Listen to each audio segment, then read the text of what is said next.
আসসালামু আলাইকুম guys, welcome to our channel family fun with cooks.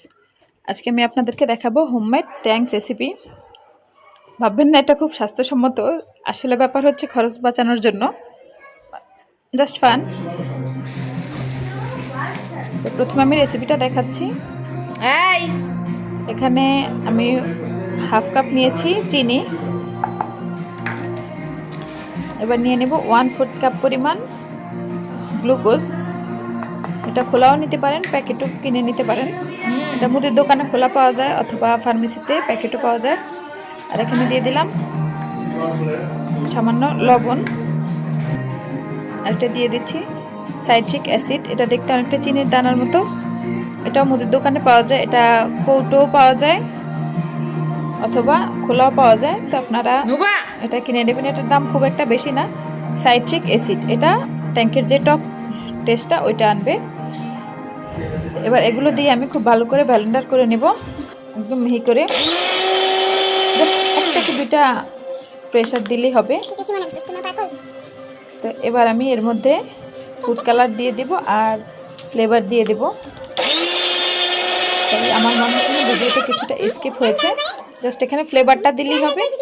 সাথে যদি আপনারা কালারটা আরেকটু গাঢ় করতে চান সেক্ষেত্রে কিছুটা কালারও অ্যাড করতে পারেন। তো আমি এর মধ্যে হঠাৎ করে ফেসবুক দেখতে দেখতে হঠাৎ করে দেখলাম এই ট্যাঙ্কের ভিডিওটা। তো আমার মনে হলো যেন বিষয়টা খুবই সহজ, আর ট্যাঙ্ক বাহিরেরটাও যেমন অস্বাস্থ্যকর, ঘরে বানাবো যেগুলো দিয়ে সবই অস্বাস্থ্যকর। তো ব্যাপার হচ্ছে কিছুটা সাশ্রয় হলো, আর নিজের একটা রান্নার অভিজ্ঞতা প্লাস নিজে ঘরে তৈরি করে ট্যাঙ্ক বানাচ্ছি, এটার ভিন্ন একটা মজা।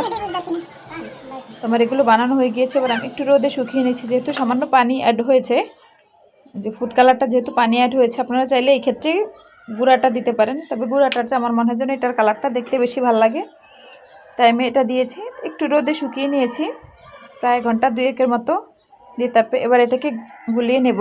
দেখুন কালারটা দেখেই বুঝতে পারছেন যে আমার ট্যাঙ্কটা কতটা পারফেক্টলি হয়েছে। আমি 2 চামচ দিয়েছিলাম প্রথমে, তারপরে মনে হলো যে আরেক চামচ দিলে কালারটা আরও ভালো আসবে, টেস্টটাও ভালো আসবে, সো আমি 3rd চামচ দিলাম। আমার ভিডিওটি যদি ভালো লাগে তাহলে অবশ্যই like, comment, share and subscribe করে পাশে থাকা বেল বাটনটি ক্লিক করে অল নোটিফিকেশনে দিয়ে রাখবেন। আর সম্পূর্ণ ভিডিওটি না টেনে দেখার জন্য অসংখ্য ধন্যবাদ। আমি রমজানে ট্রাই করব নতুন নতুন কিছু রেসিপি শেয়ার করার জন্য আপনাদের সাথে। তো দেখি বুঝতে পারছেন কালারটা কতটা পারফেক্টলি হয়েছে, যথেষ্ট পরিমাণে টেস্ট হয়েছে। আপনারা বাসায় অবশ্যই একবার ট্রাই করবেন আর কমেন্ট বক্সে জানাবেন কেমন হলো।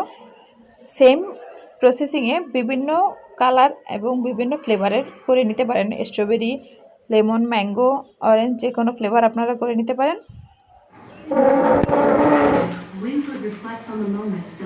তো আজকের মতো এখানেই টাটা, দেখা হবে নেক্সট কোনো ভিডিওতে। আল্লাহ হাফেজ।